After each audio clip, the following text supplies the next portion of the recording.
Blog Talk Radio. Uh-oh, guess what day it is? Julie. Huh? Julie. Huh? Guess what day it is? Guess what day it is? Guess what day it is? Anybody? Anybody? Mike. Huh? What day is it, Mike? Huh? Woo-hoo! Leslie, guess what today is? Leslie, guess what today is?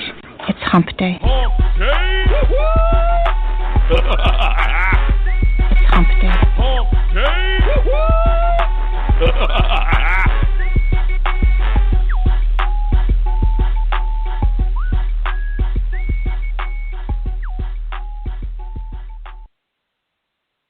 Welcome, ladies and gentlemen, to the Donelson Files, the Wednesday edition. That means it's Hump Week. And Coco is back. We're going to talk very briefly about what she's doing. I'm Tom Donelson. I'm the chairman of America's PAC, Saving America One State at a Time, the project director of America's Majority Foundation, the author of 8 great books, none yet bestsellers, but they all should be, including the Rise of National Populism and Democratic Socialism, what our response should be, as well as Boxing in the Shadows, one of the premier books on the history of black fighters in the United States. So, all of them are available through Amazon.com or various other bookstores or online book services. And if you want to call in tonight, and if you want to just comment on the things we do, here's your number, 646-929-0130, 929-0130. So, Coco, why don't you kind of remind everybody who you are? All right. What's going on? My name's Coco. You might know me from the Donelson Files if you listen. I'm a writer. I work in the entertainment industry, among other things, and I'm currently writing a book right now. Yeah. All right. So, like I said, this is one of those. Here's the thing. You want to talk about, I'm sitting there having a conversation with our good friend L.A. Bachelor. I said, L.A., this is professional work because I'm going to miss the first part of the Celtics game. The Royals Reds are on another, are on a station.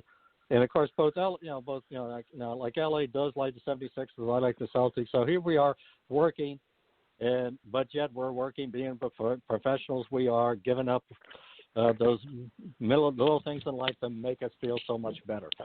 Right. But that's just the kind of people we are. All right. So tell everybody about this book project you are, where you're at in the project, and. Well, I mean, I suffer from insomnia, and when I do, I tend to stay up 24 hours, and it was one of those nights where I was watching something on TV, and I kind of got an idea in my head, and then it just started going from there, and then it kind of developed into, me writing this book. And I was writing for, I think it was 12 hours. I couldn't sleep, and so for 12 hours I was just writing. And I kind of developed this little. Yeah.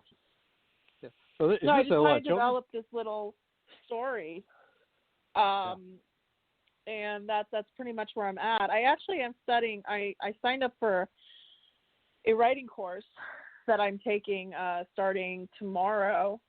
I'm taking a class at UCLA actually online, and I will be basically learning how to just compose my novel. So I've been doing that. It's been fun. It's hard because I work 11 hours a day doing my marketing thing. And so it's when do I have time to write a book? Sundays, my boyfriend's daughter comes over, so I devote my Sundays to her. So it's kind of well, where the heck am I going to have time to write this and go to school? So I'm kind of doing it all. So again, what's the book about that you're writing? Well, it's a mystery book. It's a girl who, if you will, it's a homage to Nancy Drew, but I want to go with a supernatural take.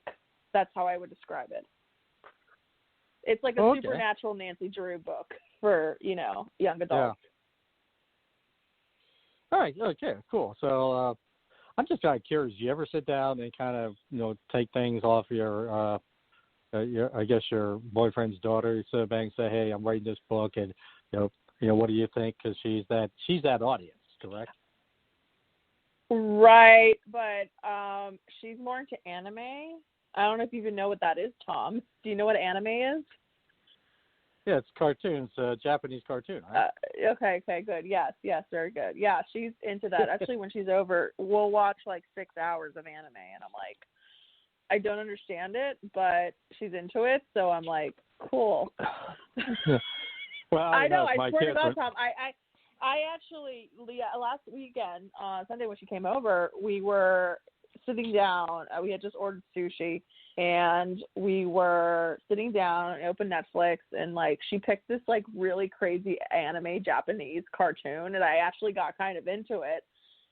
It's called Soul Eater, and it's actually really funny. It's about basically the Grim Reaper's son collects souls, and his two sidekicks are some big-breasted women.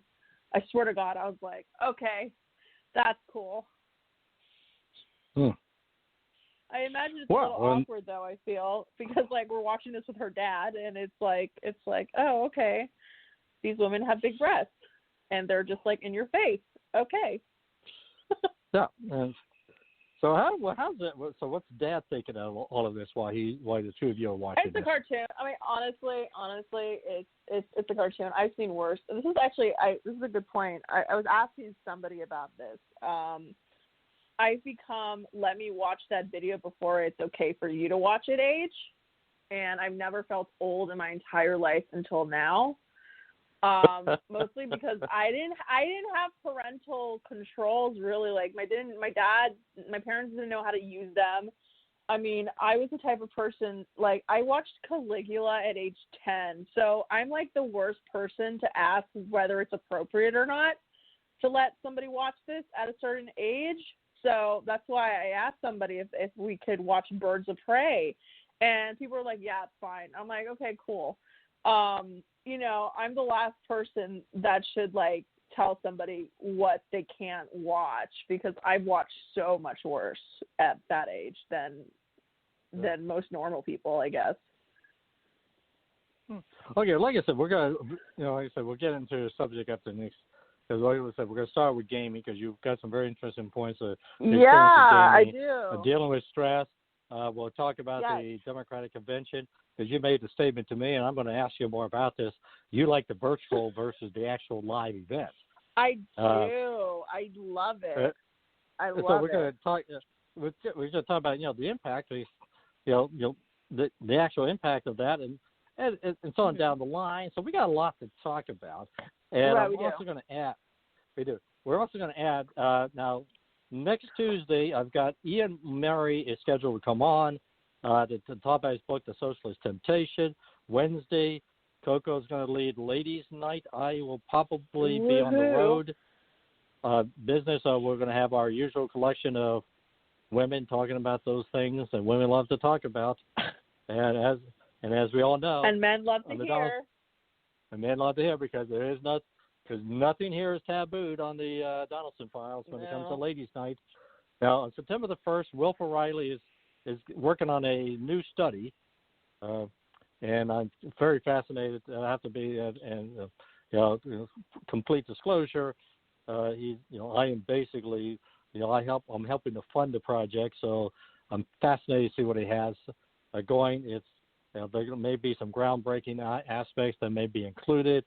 And then the following day, Justin Hart is a gentleman who put together a new website, Rational Ground. He's a data guy, collects all kinds of data, and he's been basically one of the few people who basically could really give you a statistical analysis of everything COVID. So he's going to come on and talk about that as well from 2 weeks from now. So that's where we're at. This is Tom Donelson, Coco Konski here on the Bachelor News Radio Network. If you want real discussions on politics, social issues, racial issues, and other topics, then tune into the Bachelor News Radio Show. Listen live every Monday and Thursday from 6 p.m. to 8 p.m. Eastern at blogtalkradio.com. And if you missed the show, you can listen every Monday through Saturday at 8 a.m. and 3 p.m. Eastern, and every Sunday at 5 a.m. and 3 p.m. at thebatchelornews.airtime.pro. Listen and be informed.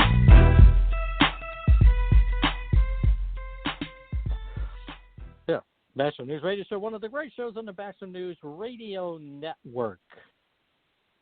And also, so we're coming back here. Welcome back to the Donelson Files on the Bachelor News Radio Network.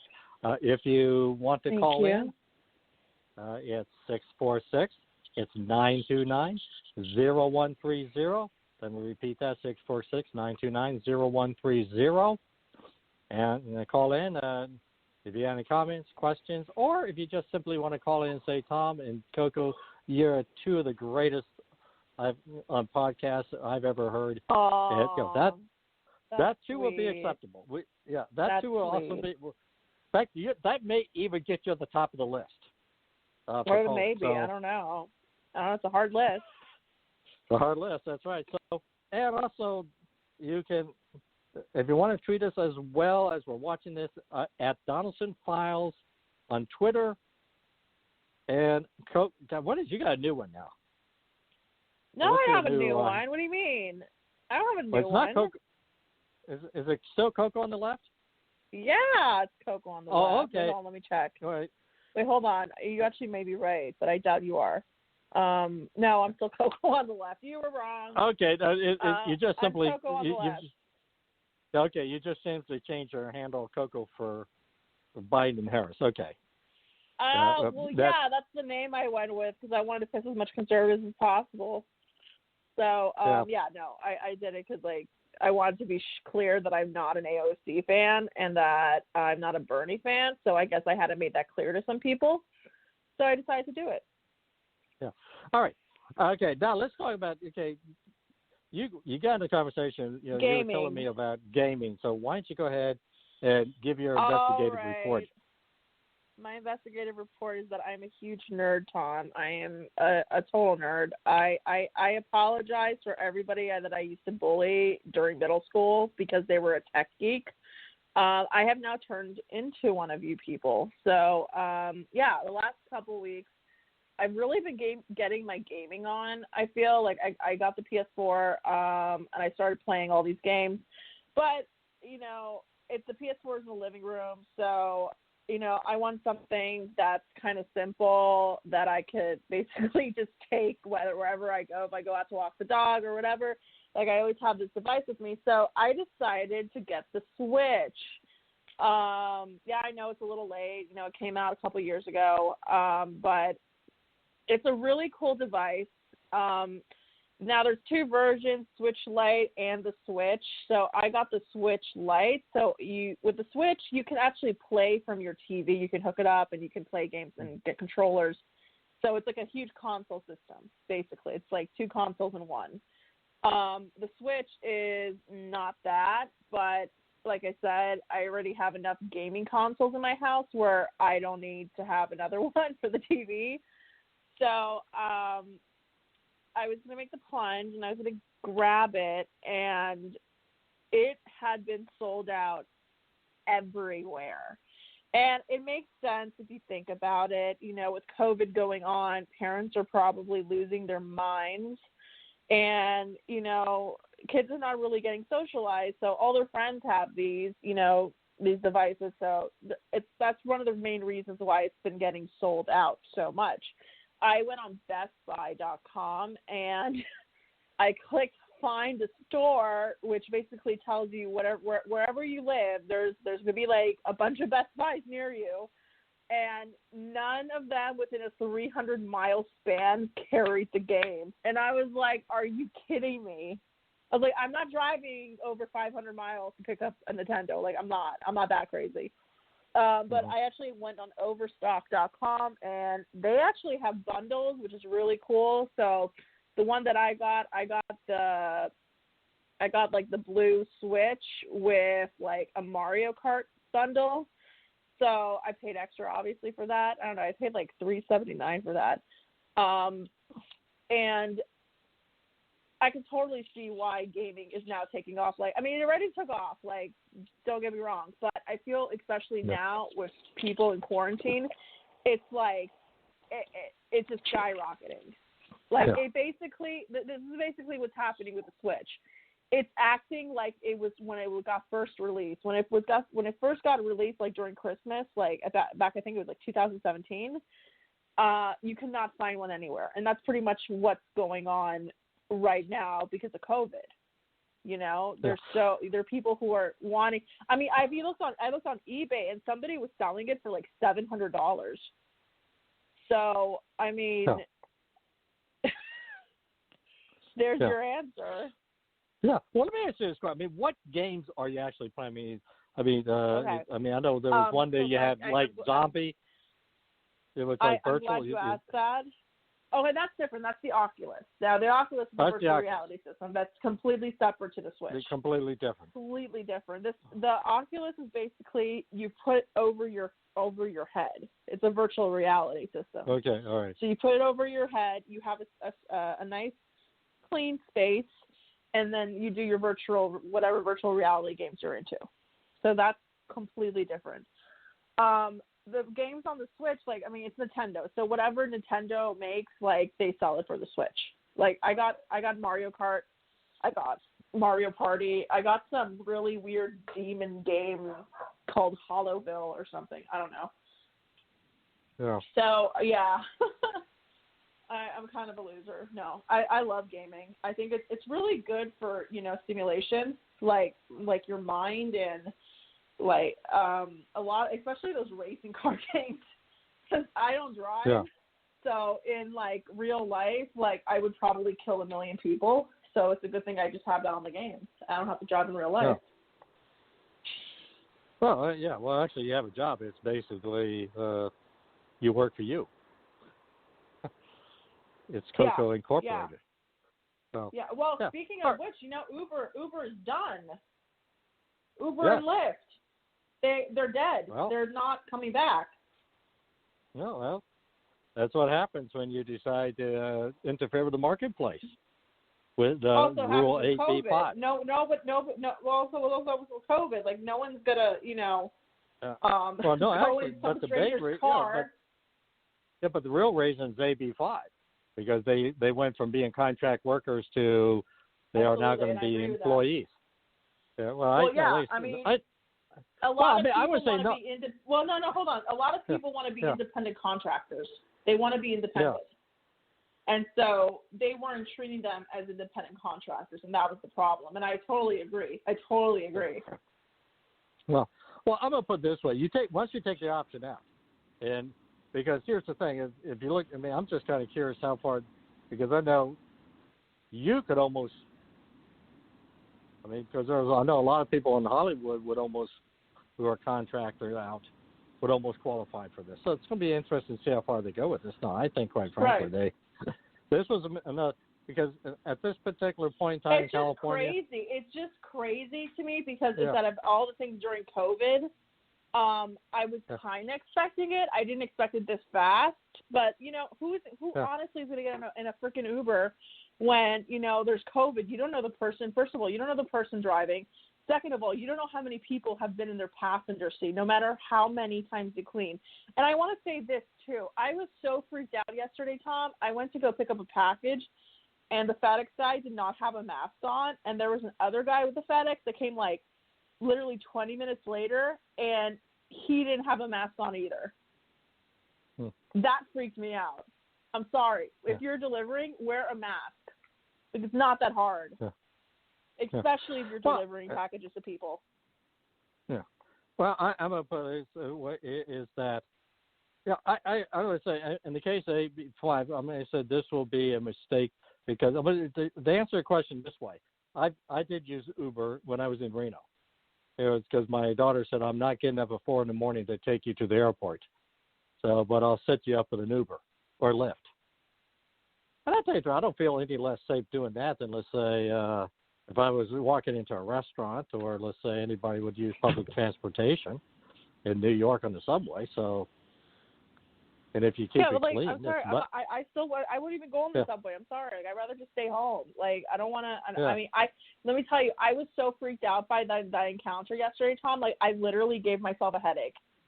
Like, I started to make myself sick because I was so freaked out by that contact. And I was like, he's not wearing gloves. He's not wearing a mask. I'm like, literally not. I had a mask on, but like I didn't have gloves. And I'm like, oh my God, I so better not get COVID. Like, I will kill somebody if I do. I will. But we were talking about, you and I were talking about basically kind of stress relievers to kind of help you get through COVID or whatever. But so I'm known to buy stuff that I see on TV. Let's just say that. I have a lot of crazy gadgets that I use. And so I thought, like, you know, the ones that I haven't touched, and like I would kind of test them out, which is what I did. So I have some really cool gadgets that I've tested out, whether it's back pain, kind of just like stress relievers, like if you're stressed from work or COVID. These are pretty cool things. And I also have, you're going to laugh at this, Tom, I swear. Okay. Now this is an article from 2010. But they actually still carry these things. Some of them, it was more of an idea than an actual product, but I still thought it was really interesting. But I'm going to start with the 5 I actually used for just kind of make myself less stressed out. So the first thing I used, and you literally can get this anywhere, it's called the Omron. And what it is a 10 unit. And for those who don't know what 10 units are, it's like electricity coming to your body, and it basically heals your body. It's what it does. You never do it more than twice a day for 15 minutes because that actually can really mess up your bone structure and really mess up your back. I didn't know that. I was informed of that, so I hope I don't die. But this is really cool. It's like they have, like, comes with these 2 pads, right? They're really sticky, but they kind of fade, like, after, like, 80 uses, which may seem a lot to you, but if you're doing this twice a day, every day, it's not a lot. What I like about it is, like, it has, like, all these different massage settings, like, you know, your knead, tap, rub, and then you choose basically your arm, lower back, leg, foot, joint, or shoulder.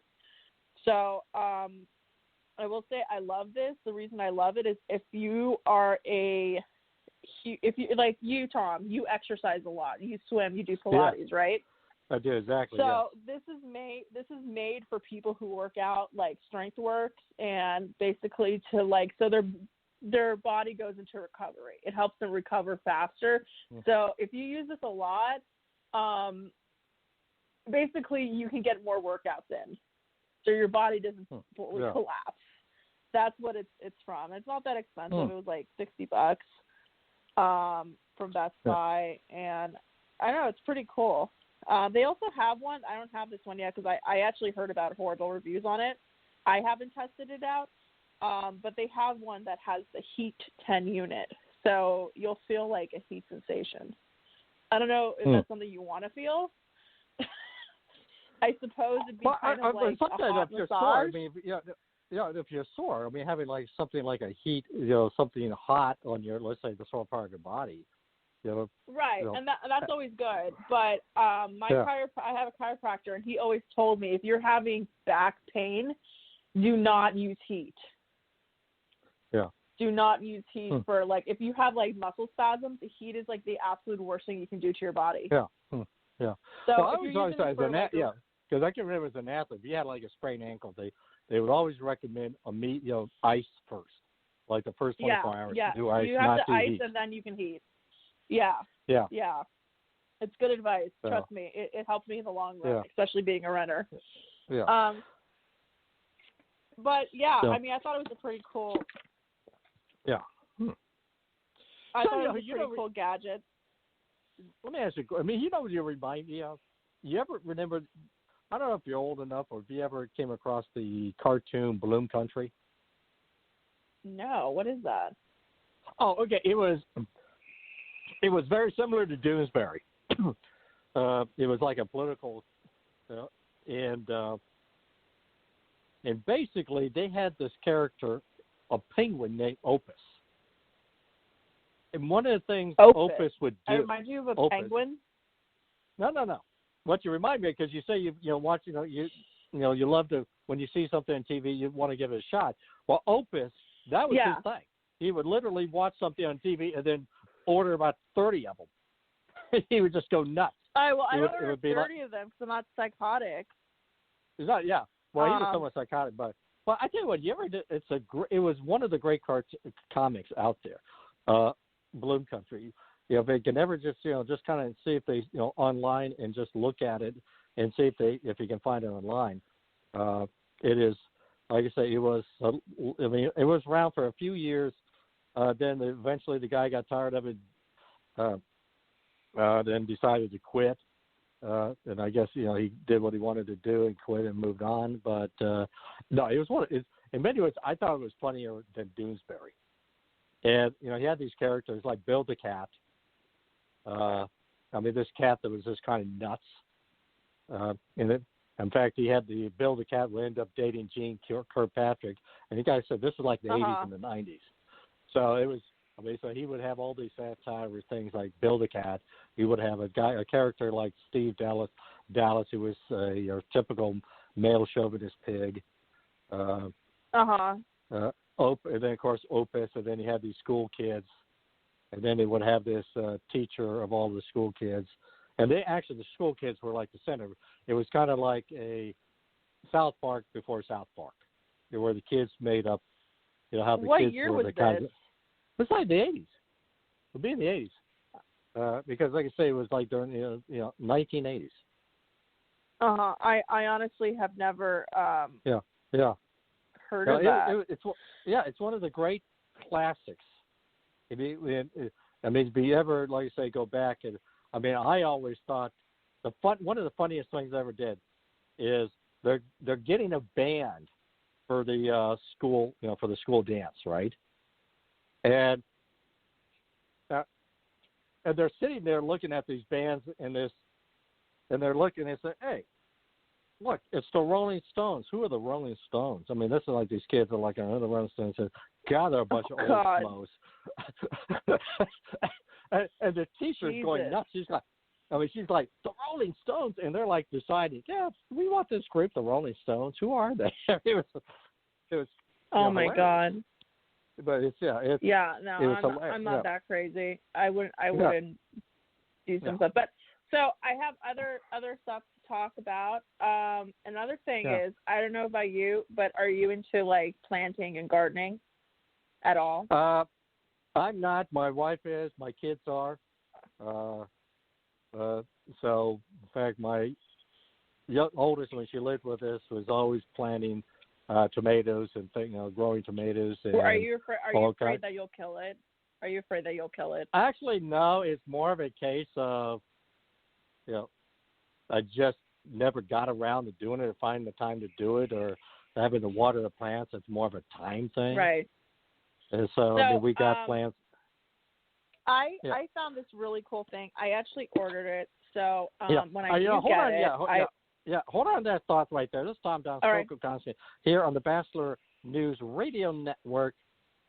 Go Caleb! Come on, hit a homer, Jesse! Let's go, guys! Hey, did you guys know that kids who play sports earn more money when they grow up? Of course. I knew that. Hey, did you guys know that kids who read books have a bigger vocabulary? Oh, yeah, absolutely. Mm-hmm. Wow, Jinx. Did you guys know that friendly children have more friends? Mm-hmm. Oh, yeah, mm-hmm. yeah. That's true. I knew that. Did you guys know that winter babies are better at music? Everyone knows that. Oh, yeah? Yeah, pretty obvious. Yeah, Yeah. Obvious. Oh, hey, guys, Did you know that most people think they're using the right car seat for their kid, but they're not? Huh, didn't know that. I'm pretty sure I knew that. I'm pretty sure you didn't.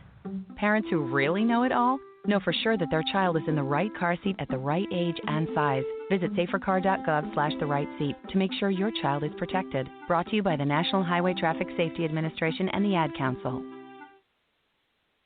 Welcome back to the Donelson Files. This is Tom Donelson, Coco Konski. Again, phone number if you want to participate, because after Coco kind of summarizes everything, I'm going to ask her the question that, let's just put it this way, for years and years I've always stated, and people always criticize me, Tom, that's really not a nice thing to say about AOC, that she's stupid.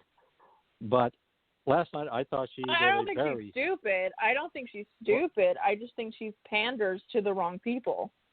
Yeah, I thought last night, and we're going to talk about that, but we'll go ahead and let you finish this Well, out. we will. Okay, Let me finish out this really cool list, because I felt this was very useful for me, and maybe, it'd be useful for you guys. And I was talking to Tom about plants. Like, for me, when I moved into my condo, like, I don't have an outdoor space, which sucks so much. I miss my balcony. But I love to plant because it's a very stress reliever for some reason. It's just like a big stress reliever. So I went online and I was going to order something. Maybe I can plant something inside. And then I found this thing on Amazon. It's called the Smart Garden. Yes, technology has now evolved to plants. And it's pretty hard to accidentally kill anything growing in this like self-watering planter. So that's one of the reasons I bought it. I thought it's cool. You can plant up to like 3 pots of like whatever vegetable you want. So I thought that was really cool. And like you can do herbs, vegetables, like whatever you want to plant really. And so I found that online. It was like $50. I was like, okay. And it's kind of crazy, Tom. It's like it has like a remote control. Like the only thing you do is that you put the water inside the filter, and that will last like for like a couple weeks. So it basically will it's kind of crazy. I mean, I don't know. That's something that I thought would be interesting. I mean, it has a built-in timer. It has an LED light specifically designed for plants like they would in the sun. It has like a self-watering tank, a water level indicator, so it'll tell you if you need to refill it.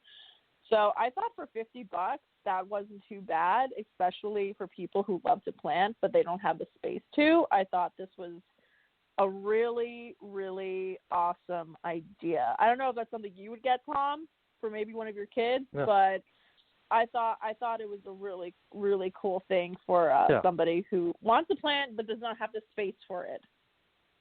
Well, actually, that because I think my daughter has one of those. Because she did some indoor planting when we were here, when she was with us, and so I do think she has one of those. All right, okay. I'm going to put it this way. Somebody has to. I guess my question would be is this. I'm AOC. I'm Alexandra Cortez. All right? I'm essentially designing Joe Biden's Green New Deal. I've already endorsed the guy. And somebody comes up to you and says, well, we need somebody to second the nomination of Bernie Sanders so we can, placate the Bernie bros or whatever. My first response would be find somebody else.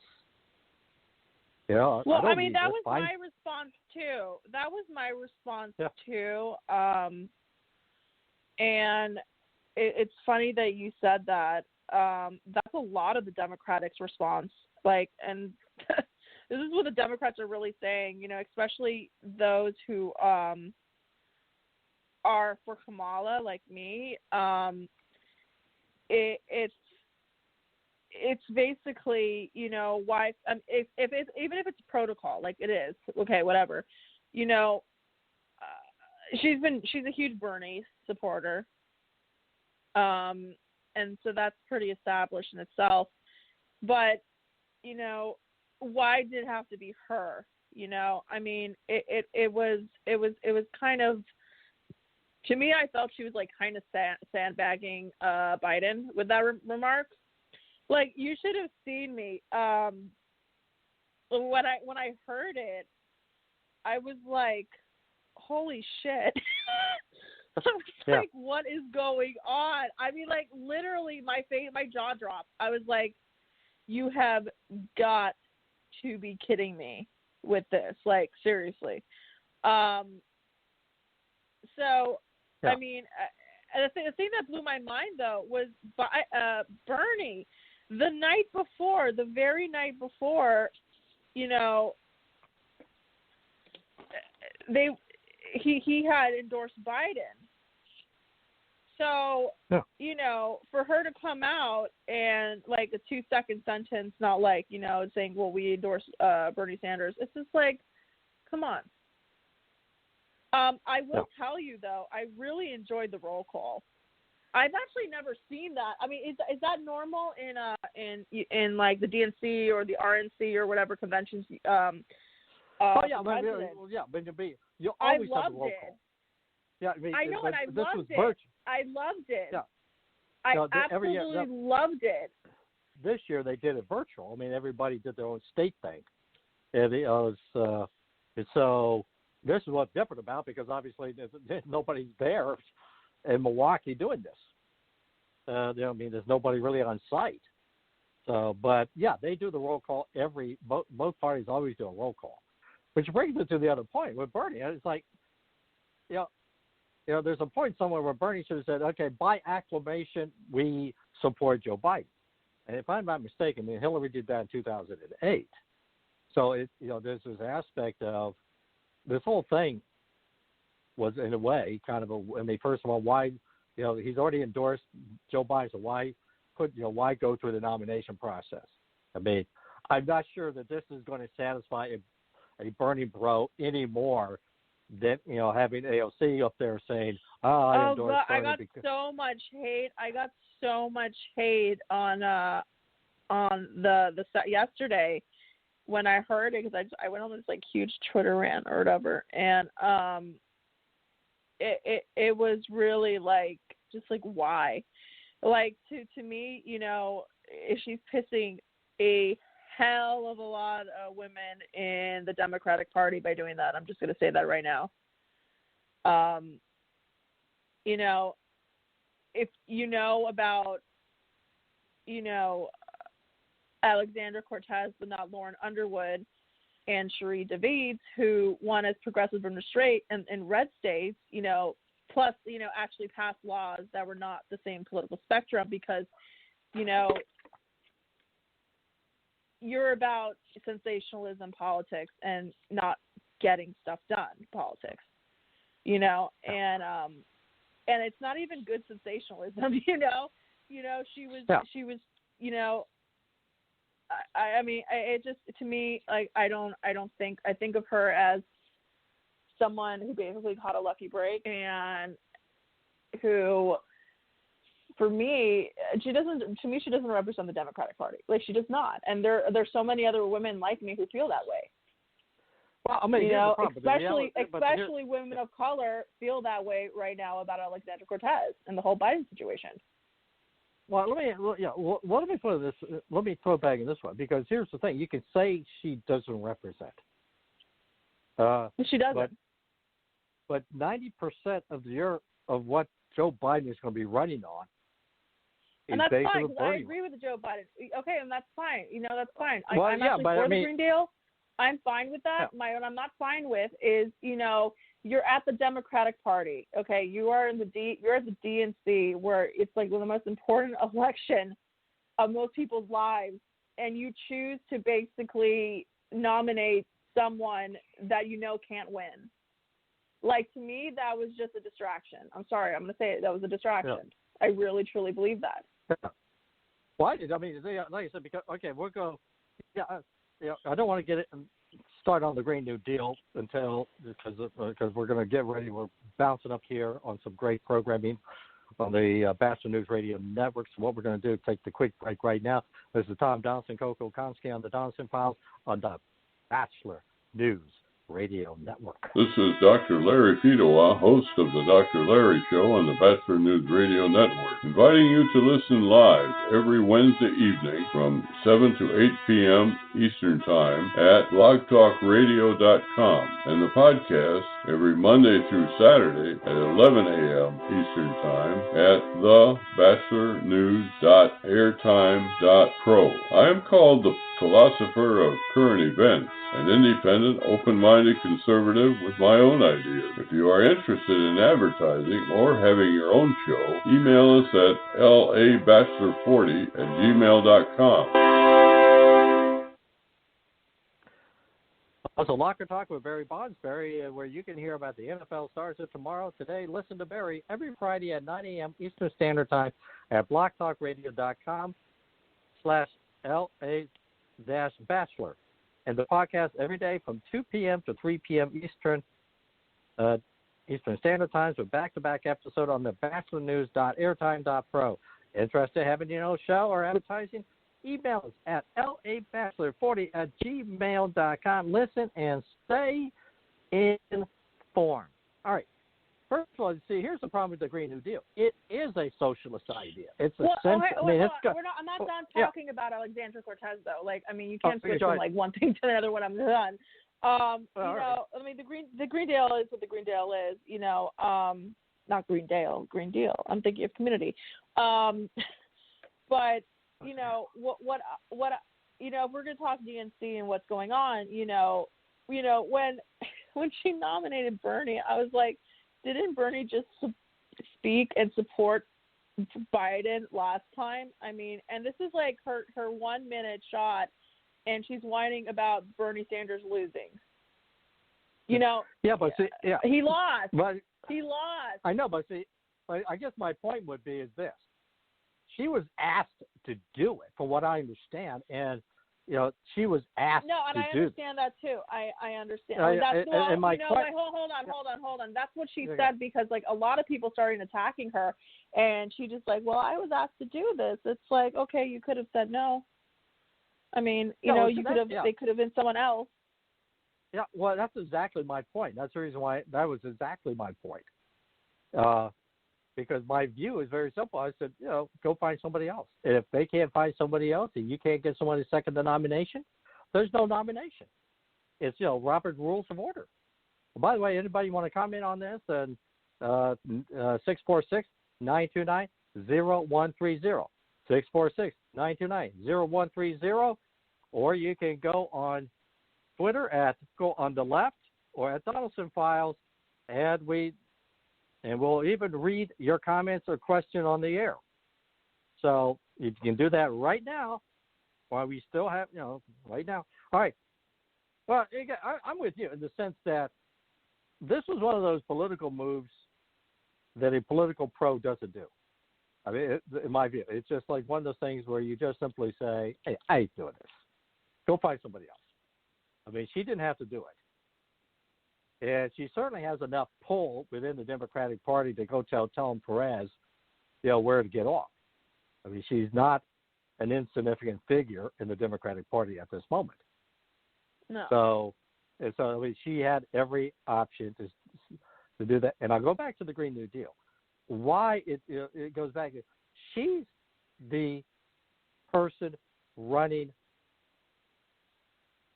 point on this for the Biden. I mean, Biden has basically handed over the environmental side over to her. I mean, write up a platform, write up whatever you want to do. I'll go, and that's what I'll campaign on. I mean, but she's here's been the thing: it's causing more divisiveness. And I mean, ANC should have endorsed Biden. Without a doubt. It would have been a very simple thing to do. She should have had some advisors working with, for her, to kind of like move her along in this situation. I know politics is a rough game, but, watching the DNC, which again, think they should do virtual forever. I'm just going to say that. It felt like it was very inclusive. Well, here's the thing. Sitting there, that's what it felt like. Let me throw the point back to you this way. Let's take it even a step further, because here we are talking about AOC, and a bunch of people were talking about AOC, overlooking as opposed to say Joe Biden's speech, which I thought, as somebody on the other side. My point. You're never going to like anything he does. You're never going to like his speeches. Just like I'm not going to like Trump's speeches. No. No, wait a minute. I didn't say. No, I said that what my point was. You didn't listen to my point. My point was I thought she gave a very good speech. And it doesn't. And here we are the next day talking about AOC as opposed to Joe Biden's speech, which to me was the best part of last night. If there was anything last night, you sit back and say, from my point of view, I would say, okay, because I found the rest of it boring, given to my views and my weaknesses of it. But her, what she did, she made her husband look human. Gave a reason. Hey, this is my husband. It talked about in a different light, gave a human aspect to who Joe Biden is, and that is getting lost in our discussion about OAC. That's my point. My point is the OAC controversy took away from probably the best part of the evening. That's my point. Because I thought from a political point of view, what she did was very good. You understand now what I'm saying? No, I get it. And here's the thing. I love Joe Biden's speech. I really did. I loved everything about it, and I think she's a great lady. I love when they talked about McCain. I really, really love that. And it's I actually laughed at his speech about McCain and how McCain was supposed to be his bag boy. I thought that was very funny, and having them the fact that even though they were basically opposite sides of the political spectrum, they were still very good friends and remained that way. I love the part where they were talking about how he would battle McCain on the Senate floor, and then a couple hours they would go to dinner together. I really enjoyed that because that's the type of politics that I miss, right now. Yeah. Well, like I said, my point again is, and the other aspect of it is this, and it'd be interesting to see how Kamala and Joe Biden handles the next tonight, because in 2016, there was a very interesting study, and I basically do this myself when I do ads. I said, but here's the point I'm making. Speaking of Kamala, right? Yeah, so, but yeah. Okay, here's the point I'm gonna make. For 2 nights, I know what you guys don't like, but you need to give people, if you're going to run a campaign on the idea Orange Man's bad, you may end up losing this election. And that's exactly what Hillary did in many of her ads. One of the things, and one of the big studies we did, there was a study that was done where they basically looked at ads and they said, well, Trump's ads, a good portion of those ads was, here's what I'm going to do for you. Here's why it's going to be better. Hillary's ads were totally like Orange Man bash. She did give people reason, and I've yet to hear that, okay, here's what we're going to do to make your life better. And this is where Kamala and Joe Biden over the next 2 nights are going to have to do. They're going to have to sit back and say, okay, here's what we're going to do to make your life better. Orange Man bad is not going to be enough to take you to the finish line. I'm telling you and it's based on political experiences, and 2016 is a good example of that.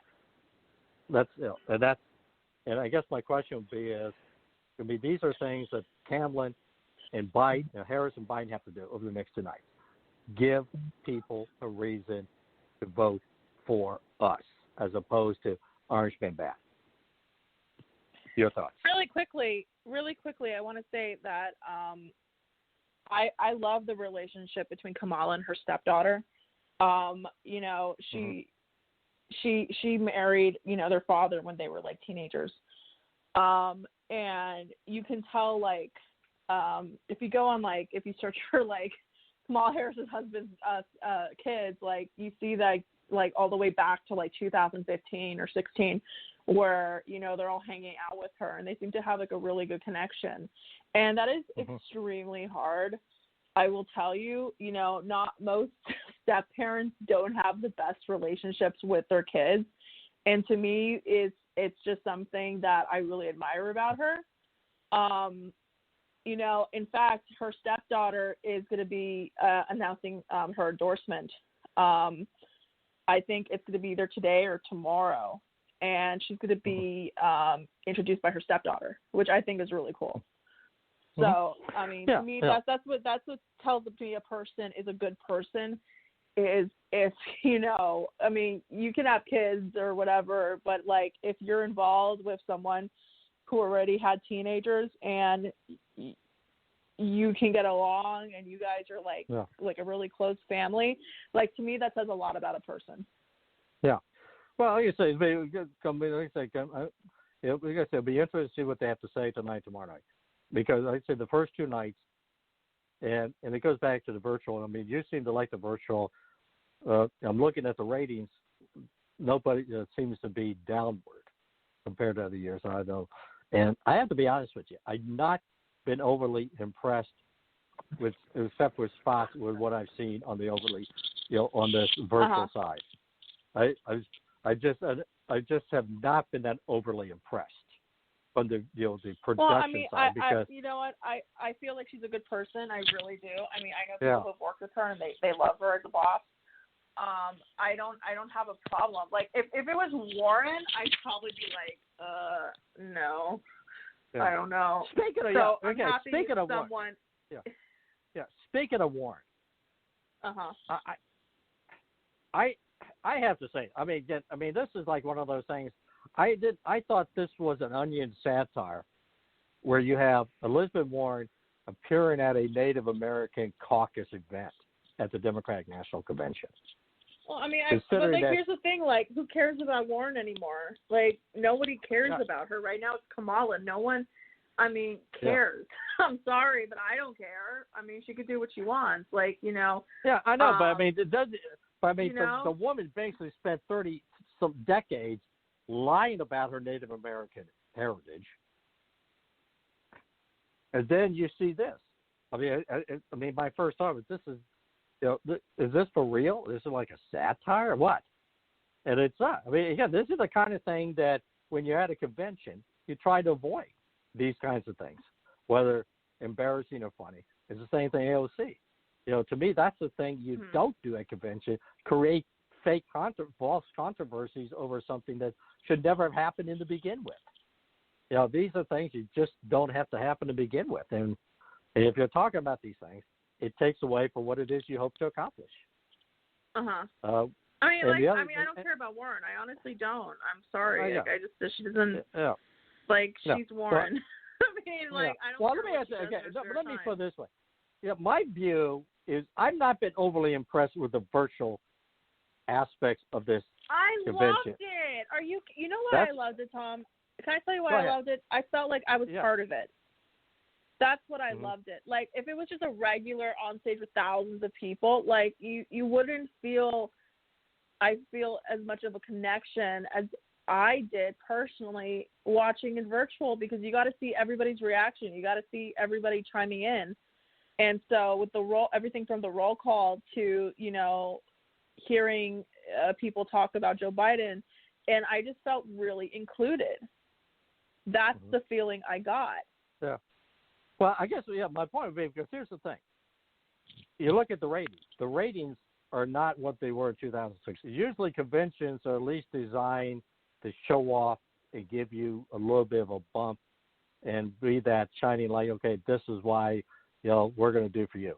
That's the reason I go back to the point, because I always make an aspect that when you're in politics, there's two aspects of politics. One, people vote for two reasons. First, fear of the other guy.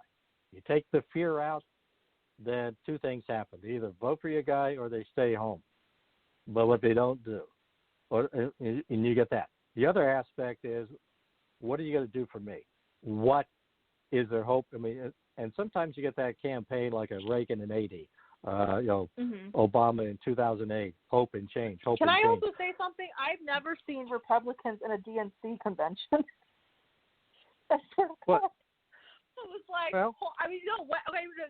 politics aside, Tom, politics aside, when was the last time you saw a heap of Republicans endorsing a Democratic candidate? Just tell me that. Without mentioning Trump, without anything. Just when was the last time that ever happened? I'm trying to think. It's been a while. Probably a lot less than when, let's say, you've had Democrats endorse right. Republicans, like you'd had in 2008 with Lieberman right. endorsing McCain. Yeah. Of course, here's the problem you run into. Well, Let me throw this out to you. Yes, I remember. Yeah. Yeah. So, but I guess my question I would throw back would be, it makes it far more stronger if the person you're because the problem you run into, other than Cindy McCain and maybe Kasich, most of these other Republicans nobody's heard of, or it's been their day has been so long past. Christine Whitman, Meg Whitman, is that her name? The lady who ran for governor, I think, in 2010 of your state. The question would be, to me, is I'm not sure that is a big factor. But and here's the other thing that comes in play. What happened before Kasich gives his speech? He gets AOC picks a fight with him. I mean, she literally went on a Twitter war against Kasich, and they went after each other before the whole thing started. I mean, I know what I'm going to be doing tonight. I'm going to be watching the Democratic campaign. I also volunteered to be a poll worker. So I have that going for me in November. Well, good for you. Good for you. Thank you. I've done that. Thank you. I have done that once. It's not an easy job. It's 14 hours, but you'll get $200. At least that's what they pay in Iowa. Or 14 hours worth of work. I didn't even know they paid. I was but going to do it for free. They actually for free. Wait, they pay? Yes, they pay. Yes, they do. They pay. Wow. Yeah. Okay. I'll tell you, we got about 3 minutes left, and we got so I want to kind of, like I said, we got into some conversation. Like I said, I still think AOC either is immature, stupid, or a combination of both. A lot of people criticized me when I did that before, about a year ago. Guess what? Well, I don't think she's stupid. I mean, you don't get into this game if you're stupid. Like, I'm sorry, you're very savvy, you're smart, but stupidity. No, I don't think that. I just think she's ahead of herself. That's all. Well, there's no doubt in my mind that she is full of herself. But on the other side of the equation, that's what you got. Nancy Pelosi's job is supposed to be, is to remind her, which she hasn't done over the past some years. But that's okay. So here's what we got coming next week. Go ahead. I'll let you finish up. So really quickly, if you're going to be a standby in the poll worker in California, you make $35. Oh, really? Well, you got ripped off. I did. That's okay. Yeah. That's okay. California. Yeah. All right. So here's it. Next week, Ian Murray will be on Tuesday. His schedule will be on Tuesday. Next Wednesday is Ladies' Night. I will be out of town on business, but Coco and her gang will be here doing what they do best, no taboos.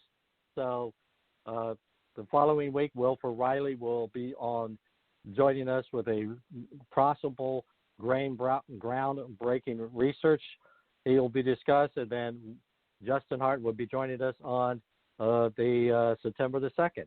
So we actually got a program already planned out in all of this. Woohoo! So, yeah. So I will say it's nice to have you back. We'll see you. I won't probably see you in about. I guess I won't be seeing you for like a couple of weeks now. Because if I'm not going to be, that's okay. All right. That's all right. Okay. So that's right. Ladies' Night. And Ladies' Night is Murray. Wednesday night. Tomorrow, not tomorrow. Next week. What? Next week. A week from next week. All right. Tom Donelson, Coco Constantine. All right. Good night from the Donelson Files and the Bachelor News Radio Network. Uh-oh. Guess what day it is? Julie. Huh? Julie. Huh? Guess what day it is? Guess what day it is? Guess what day it is? Anybody? Anybody? Mike. Huh? What day is it, Mike? Huh? Woo-hoo! Listen, guess what today is? Listen, guess what today is? It's hump day. Hump day! It's hump day. Hump day!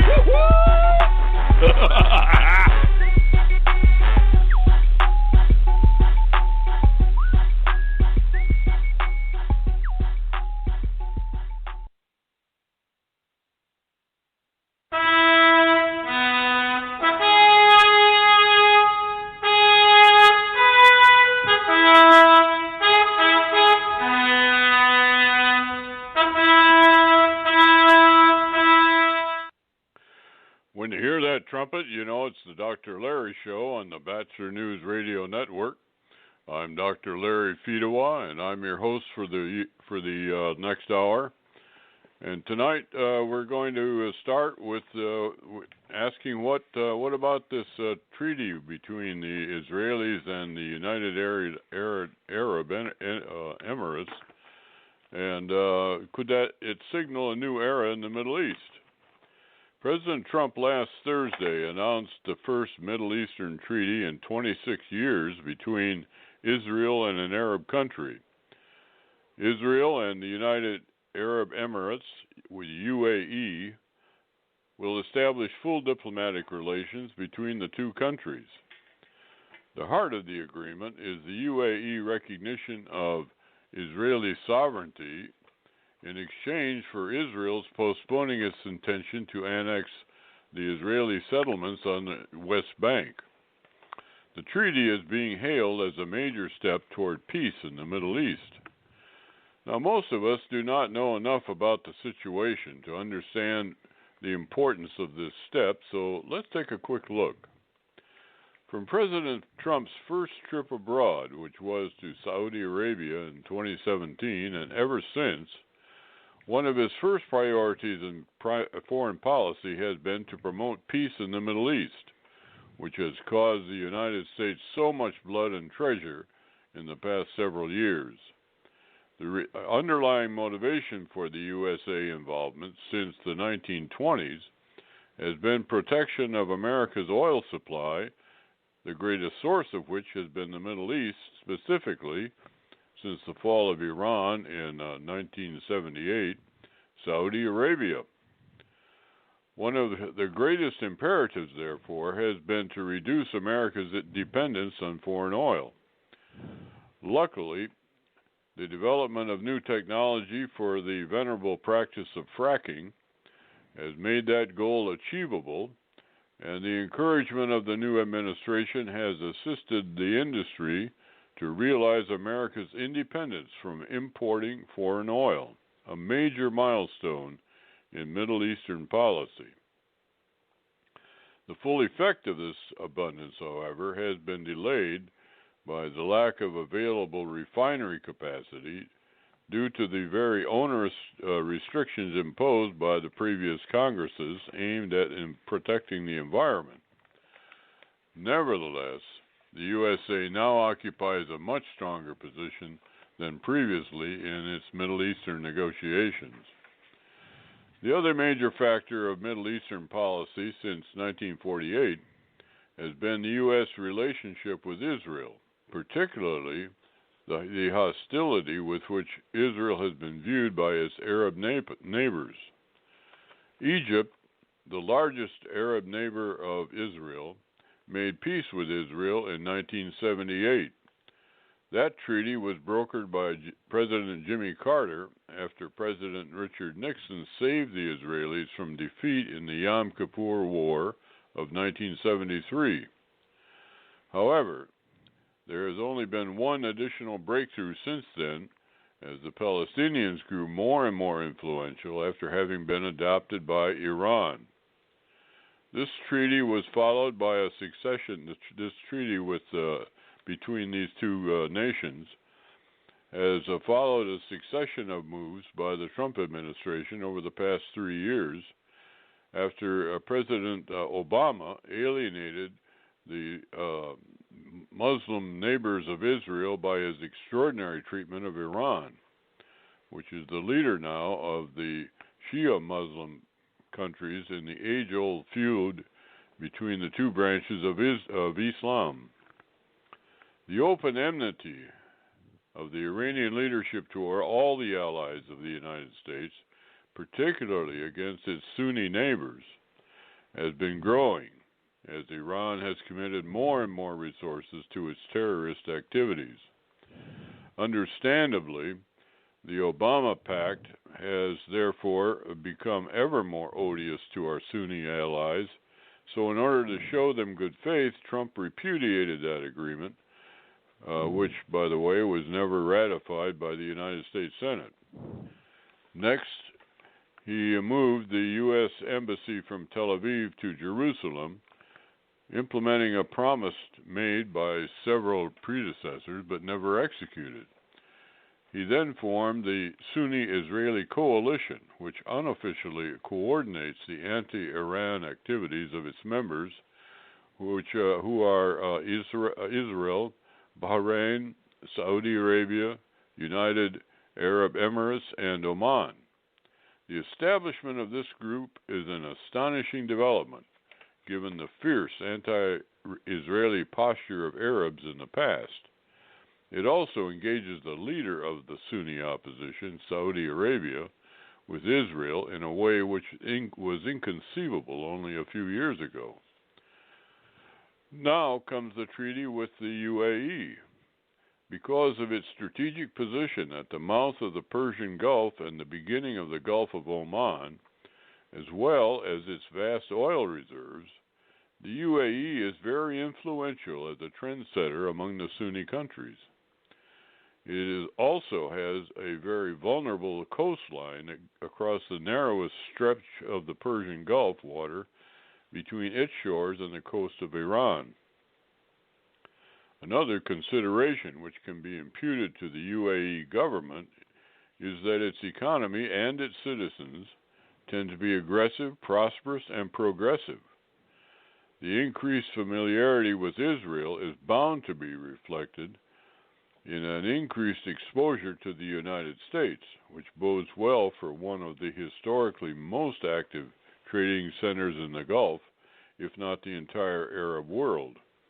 This aspect of the new treaty is highlighted by the invitation to the principals to come to the White House for the official signing of the treaty in the next 3 weeks.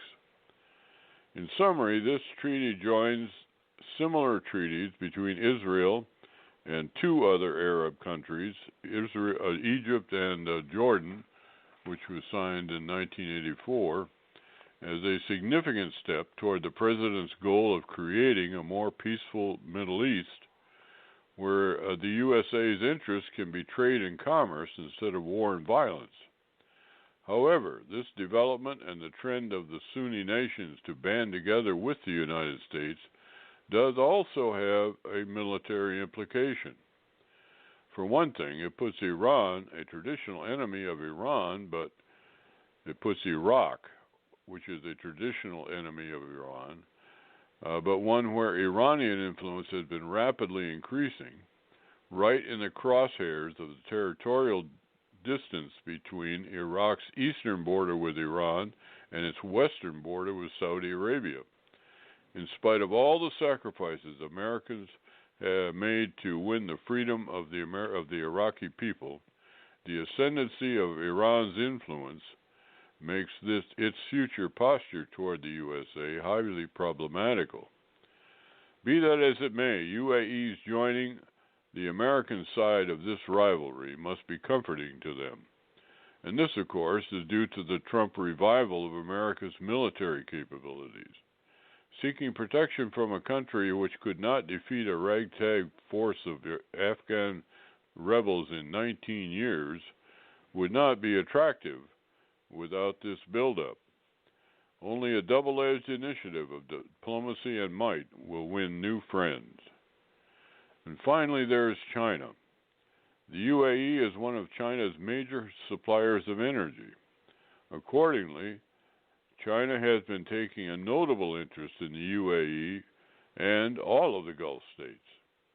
It is not beyond imagination that China has had its eye on major influence, if not control, of the Persian Gulf, with its friend Iran on one bank and the UAE on the other. China's avowed goal of world domination would be well served if their permission, if not the assistance, would be required for commerce to continue in the world's most active energy industry depots. In that particular race, the treaty means America 1 and China 0. Well done, Mr. President, and congratulations also to your young phenomenon, Gerald Kushner, who represented the President in these negotiations. You're listening to the Dr. Larry Show on the Bachelor News Radio Network. If you want real discussions on politics, social issues, racial issues, and other topics, then tune into the Bachelor News Radio Show. Listen live every Monday and Thursday from 6 p.m. to 8 p.m. Eastern at blogtalkradio.com. And if you missed the show, you can listen every Monday through Saturday at 8 a.m. and 3 p.m. Eastern, and every Sunday at 5 a.m. and 3 p.m. at thebatchelornews.airtime.pro. Listen and be informed.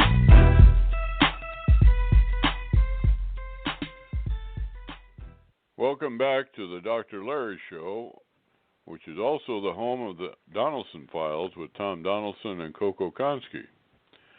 They discuss politics on the right and left while giving you entertainment news and guests, and listen live every Tuesday and Wednesday from 6 to 7 Eastern Time at blogtalkradio.com/LABachelor, and every day at 3 a.m. and 10 a.m. Eastern Time at the thebatchelornews.airtime.pro. Interested in having your own show or advertising? Email us at labachelor40@gmail.com. Listen and stay informed. And now I'd like to introduce our guest for the evening, George Lambert, who is a president of a Washington think tank. And welcome to the Dr. Larry Show, George. Larry, it's great to be with you. It's always a pleasure. Well, why don't you tell the folks just a little bit about your what you guys do over there at the Freedom Foundation? Absolutely. Well, Frontiers of Freedom was founded by Malcolm Wallop. He was he's passed away several years ago, but he was a 3-term U.S. senator, and he was a conservative. He was a friend of Ronald Reagan's. He introduced Ronald Reagan to the idea of missile defense before he ran for president. Became part of Ronald Reagan's approach to the Cold War. So it was, so anyhow, he was an important figure in public policy. But when he retired from the U.S. Senate, he wasn't that interested in just retiring entirely. He wanted to continue to play some role in the,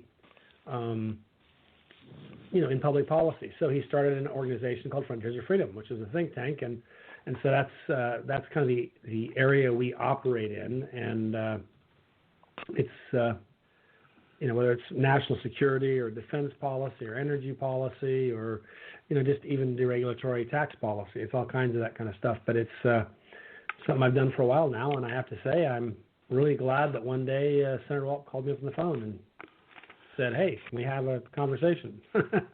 Turned out well for me. Well, I'm sure that you have some comments on the Israeli UAE treaty. What did you think of that? I thought it was very good news. I'll be honest, the UAE has a reputation for being one of the more open and, a little closer to pluralistic than you think of generally when you look at the Middle East. But it, they didn't have they had no official relationship with Israel. I remember when I traveled there, I've been to the UAE a couple times. I was told by some friends, don't try to travel, to Israel before you go to the UAE. They see that in your passport. You're going to get some adverse reactions, blah, blah, blah. So this is a big step forward because that means that sort of hostility is gone now. and they're going to have cultural exchange, academic exchanges. There's a lot of things that go with this. This is good news because one of the problems you have in the Middle East is the statement that probably seems fairly obvious to you and me, which is Israel has a right to exist and it has a right to defend itself from those who wished it didn't exist. That seems kind of like, duh. But that's not necessarily everyone's view in the world. And so I think it's a big deal that the UAE, who is a business center in the Middle East, in many respects, they're a leader within their region. And I think, this is as I see it, a big step forward. Does it solve all of the world's problems? Of course not. But it solves some of them, and it gets us a step closer to a lot of other problems. So I think it's, a piece of good news in a year that we could probably use some good news. Yeah, it also brings up another issue, and I was reading an article from European Jewish source, which made I thought a really interesting point, and that is that Europe is still, including all of the major governments, as well as the European Union, are still under the impression that the main issue in the Middle Eastern unrest is the Palestinian issue, and his point was that this treaty and the whole Trump administration's thrust is actually aimed at a different issue, and that is the defeat, at least the checking, and hopefully the defeat of the leadership in Iran, which is being more and more troublesome to the world in terms of its terrorist activities, like right now in Syria and through Hezbollah, which is one of its sort of client groups in Lebanon. So that is now really the central issue, and it's taken away the power of the Palestinians to dominate the dialogue between Israel and the rest of the Arab world.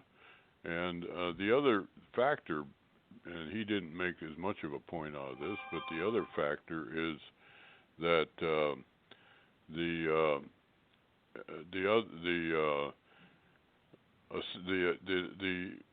recognition of these, particularly the Sunni Arabs at this time, that they could use a lot of economic development, including and maybe even especially Saudi Arabia itself. That is a really interesting phenomenon, because not only is Israel probably militarily the strongest country in the Middle East right now, even stronger than Saudi Arabia, not because of the manpower, but because of the technology, and then also because of its relationship with the United States. And the United States, in fact, has, if the trading and the commerce factors of the relationship between the various Sunni Arab states and the United States were to become more and more peaceful and prominent, that might have a very positive effect on the Arabian countries' very vast poverty, and also the displacement of all the refugees that have been has happened now because of the Syrian and now the Turkish and Kurdish issues. So the relationship between the United States is really one of the underlying benefits to to the countries that decide to be good to Israel, and that is both of those issues are much more important now than the declining influence of the Palestinians, who have been working for 20 years, well, really longer than that, at least for 20 years now, on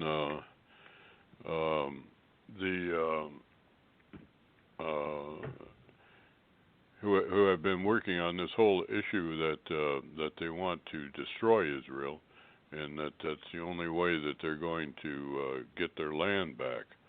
So, really, this is a whole new world as far as the fundamental position of the Middle East.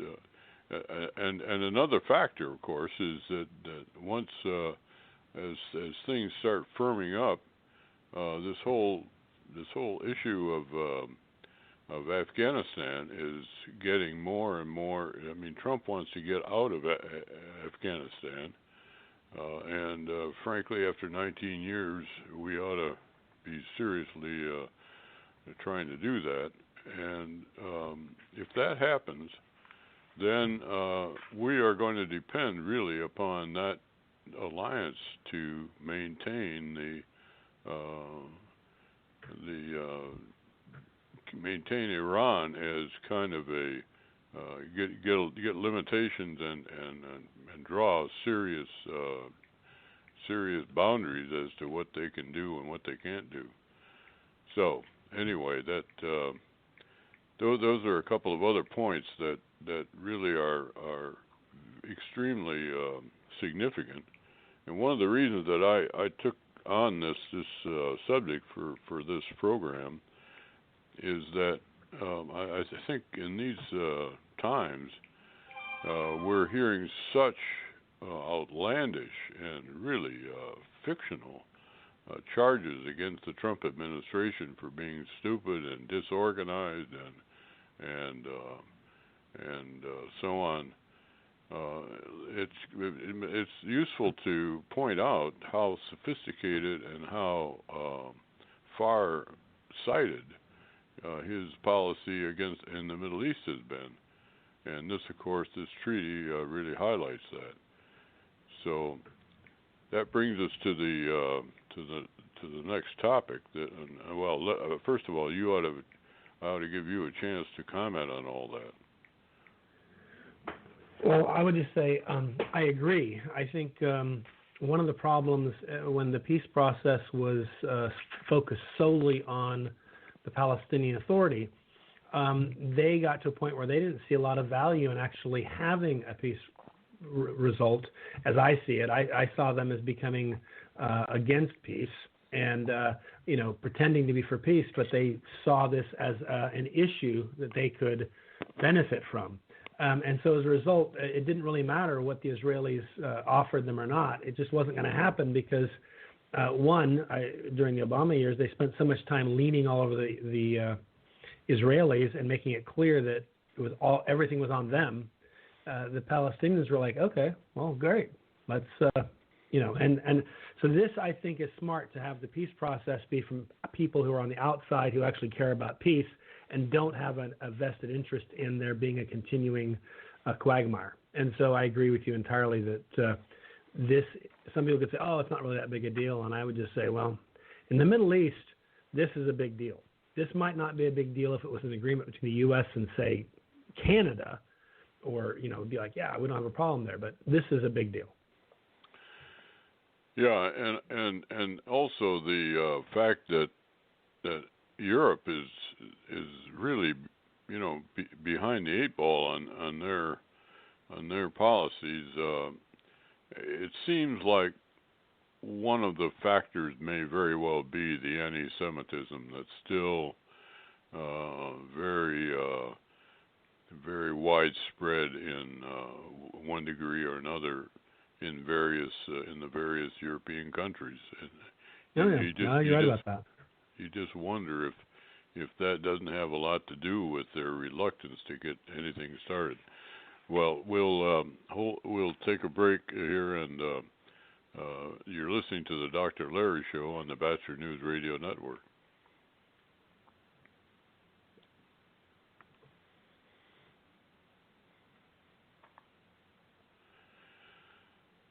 So, well, you might as well continue to listen.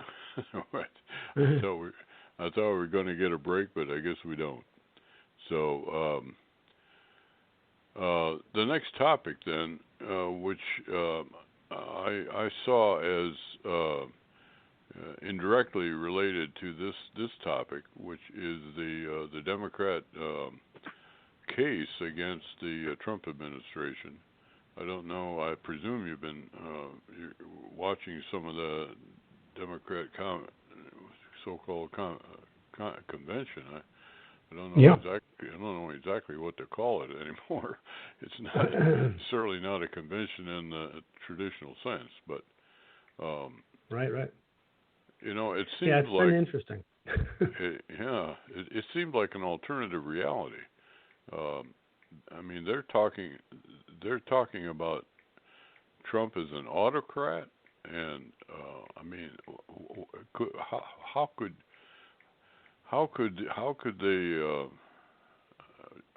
they come to that conclusion?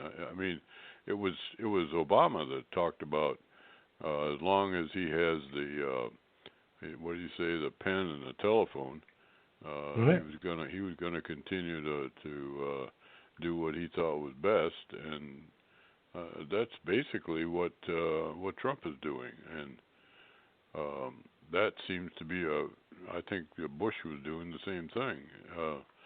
It seems to be a kind of a accepted practice. Why?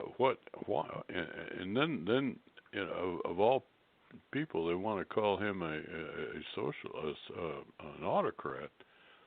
When I mean a dictator, when a Nazi, when in fact that was the real name of the Nazis is the National Socialist Party, and that's you're exactly right. People get confused and think that Nazis are somehow conservatives. They were socialists. If you go back, both in the early days of communism and so forth, Lenin, of course, was important in Russia.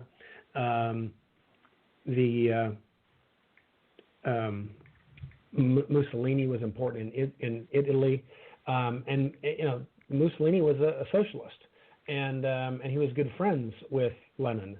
And the main thing that divided them, they had this idea that communism was just going to happen because it was the natural progression of things. If you kind of follow the literature, that was what Marx had told them.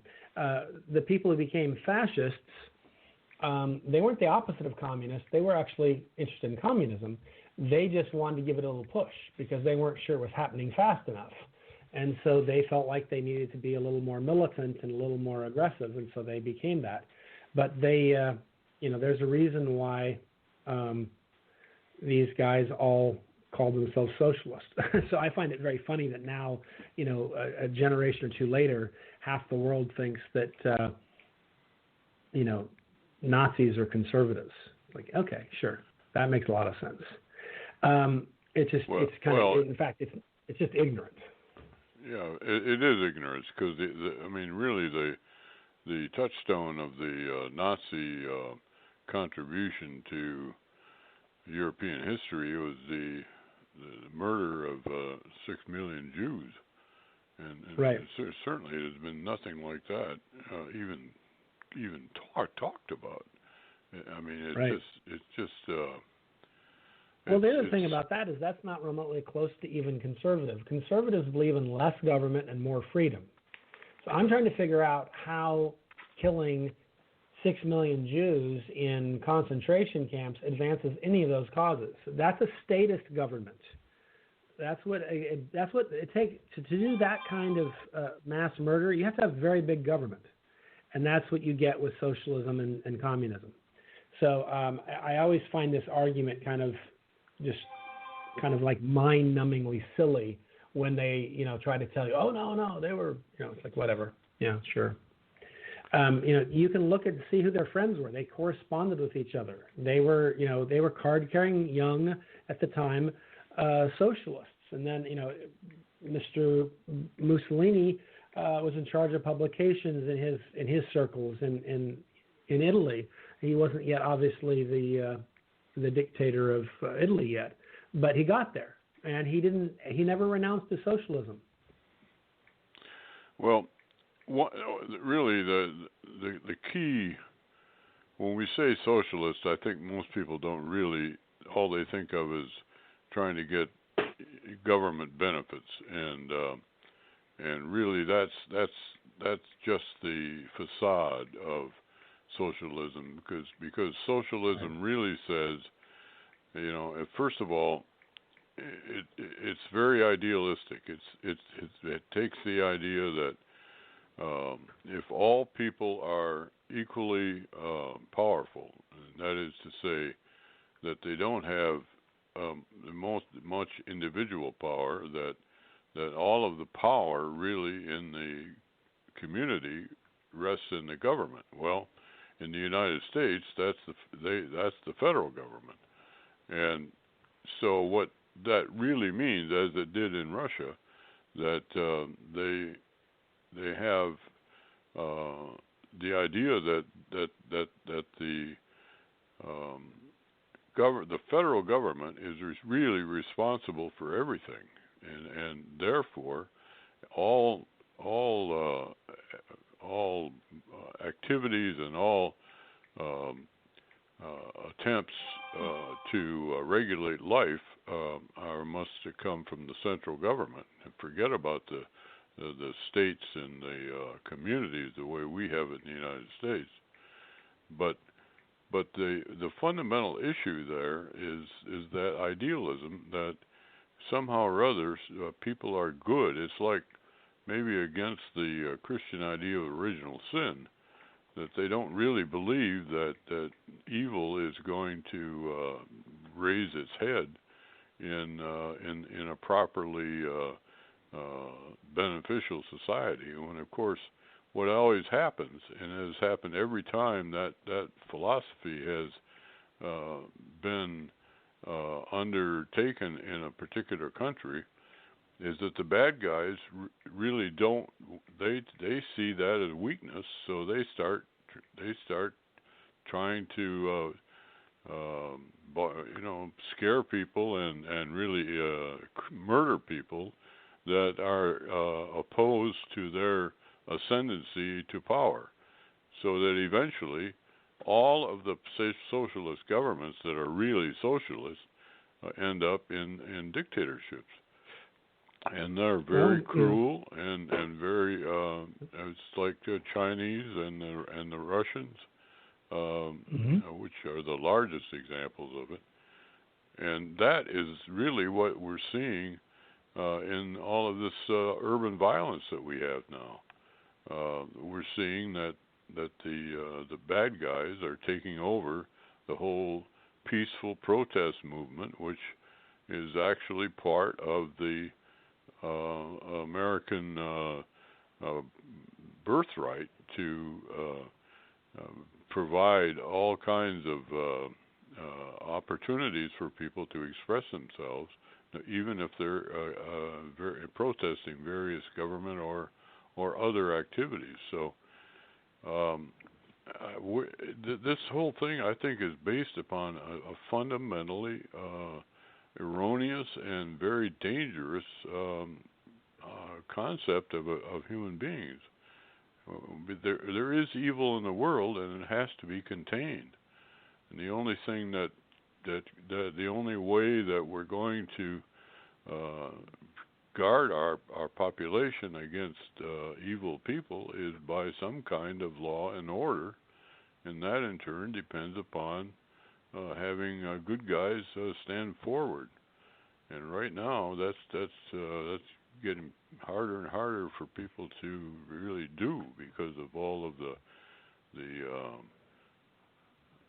the ideas that are.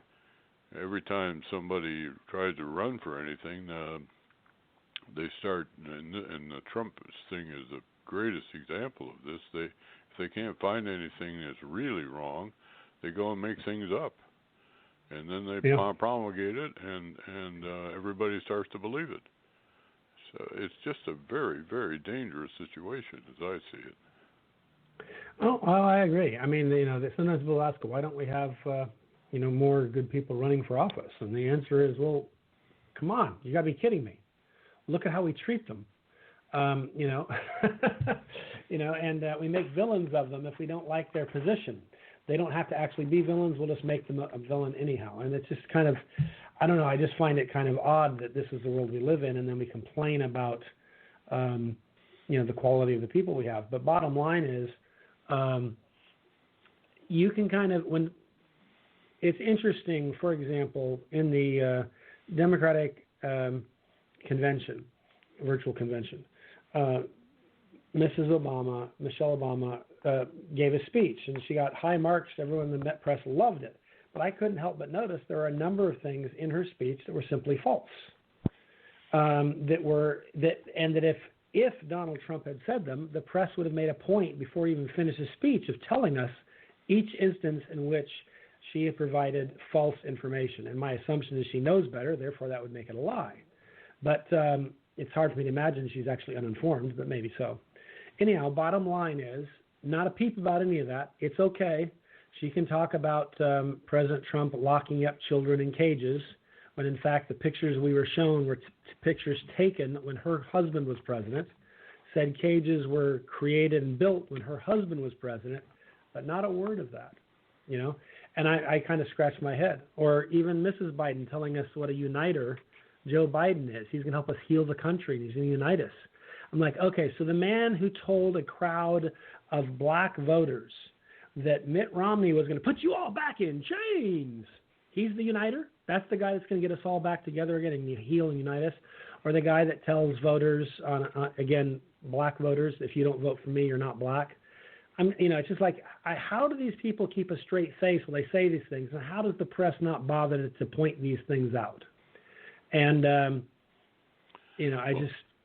it's amazing. Well, the press is part, I believe that there's a real question, and the question is how do these so many people get such exaggerated and fantastic ideas of what the president and the administration are really doing?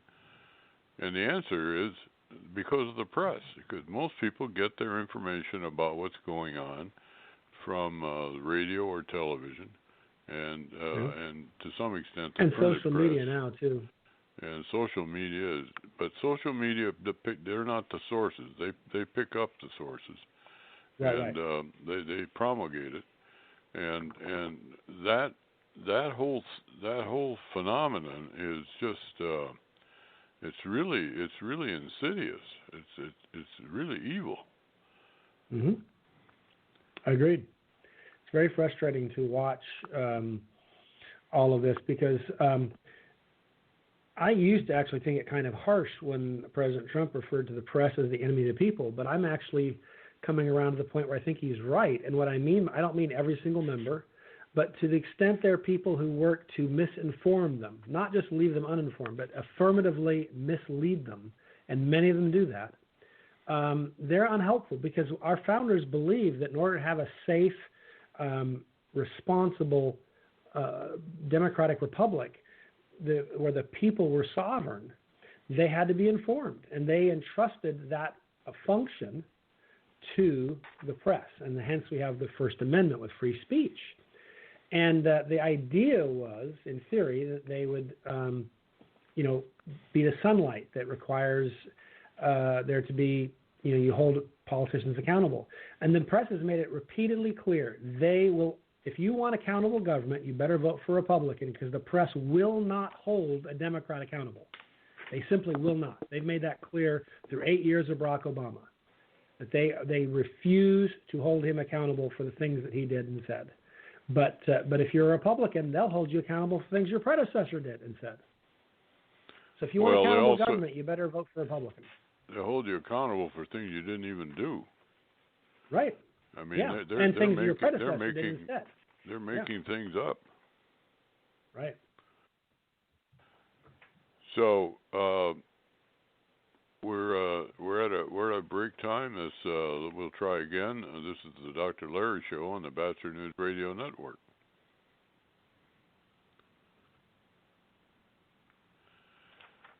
And we are now not apparently taking breaks tonight, so we'll proceed with our conversation. I guess the other question, though, is just how successful are they going to be? It seems like there's just a whole major section of the group of the electorate that simply take all of these this sort of fictional view of the Trump administration as gospel, and those people are going to vote against. Well, they may or may not vote at all, but if they do, they're going to vote against Trump. They don't even care, I guess, what Joseph Biden thinks. Being kind of isolated and very low profile.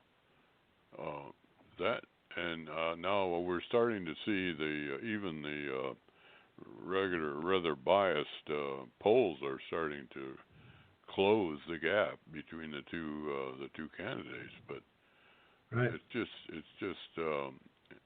It's amazing. I mean, what is your take on that? Well, my take on this is that right now most polls are just polls of Americans, which is irrelevant because Americans don't actually decide to vote as a group. It's registered voters who show up to vote. In other words, it's likely voters. And what you'll see a trend is. It's also state-based. Right. It's not national. You're exactly right. So once California goes over 50% for one candidate or the other, it doesn't matter because they don't get to carry those votes over and use them in Oklahoma or in Utah. But the bottom line is what you really need is 50 polls. But you also need to not just poll a cross-section of America. You need to poll a cross-section of registered voters who are planning to vote in November. And if you'll notice, when that happens, the polls show a close election. In many cases, they actually show that Mr. Trump is leading narrowly. Whereas if you just poll Americans at large, you get, a Mr. Biden lead. Now, I would argue this too, though. There's a tremendous disconnect in this because the press has invested so heavily in telling people that if you support Donald Trump, if you vote for the man, that you are bad, you are a racist, there's something malignant about your heart, that many people now will not tell a stranger on the phone who they're voting for.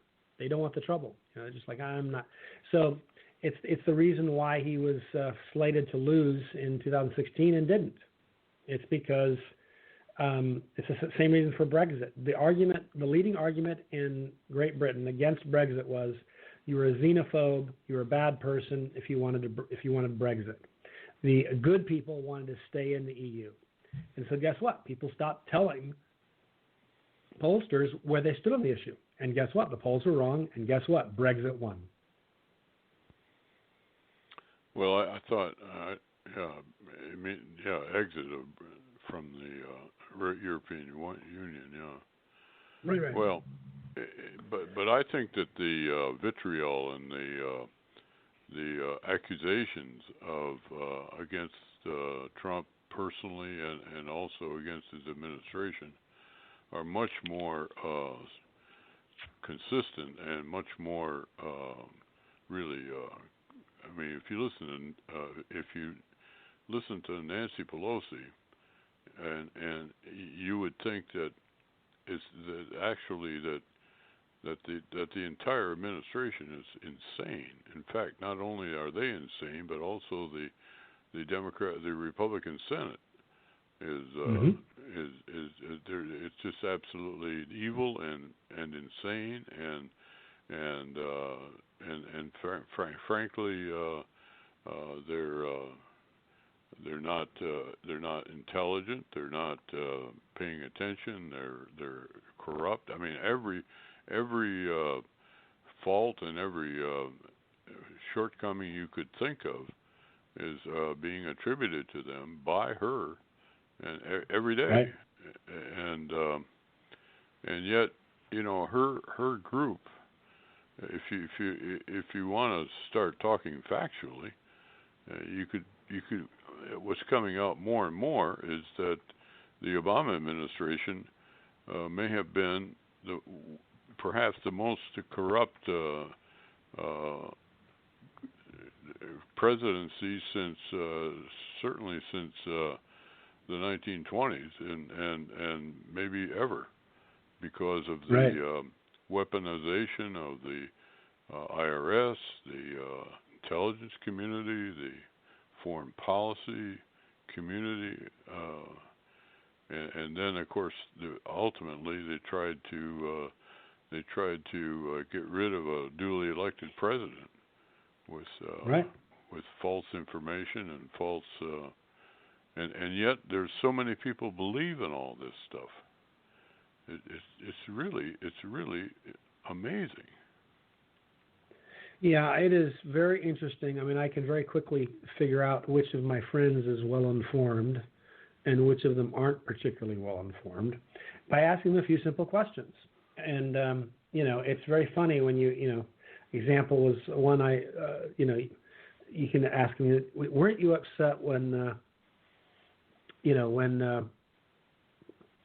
Donald Trump threatened to throw black people back in chains? And they'll go, oh yeah, that did make me angry. It's like actually he didn't threaten to. He said someone else was going to, but he wanted them to feel threatened. And then of course they're not angry anymore. They were angry when they thought it was said by Donald Trump, and as soon as they find out it was actually Biden who said it, they're no longer angry. It's it was probably just a misstatement. He probably didn't mean it that way. It's like, okay, one, I know you're misinformed, and two, I know you're not intellectually honest, because you bared your fangs when you thought someone else said it. When you thought Biden said it, you were like, oh, well, that's not a big deal.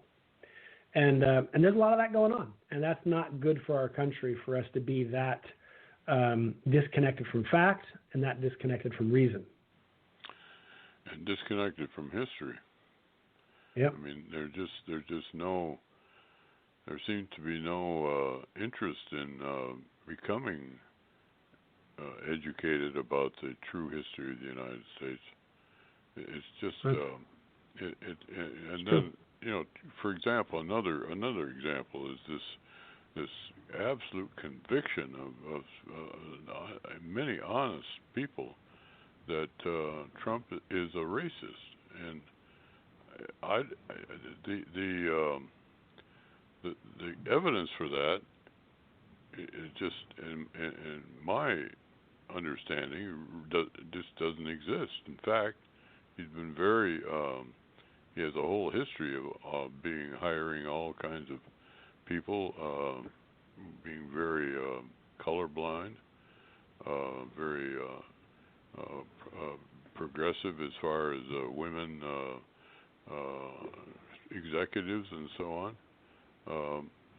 And then, of course, in trying to raise the standard of living for all of the people in the country, including all of the most of the economic advantages of the tax cut that he's accused of doing, trying to pad the profits of the very rich. In fact, were felt by the lowest employment groups in the country, and most of that were people of color and poor whites, and rural farmers and so on.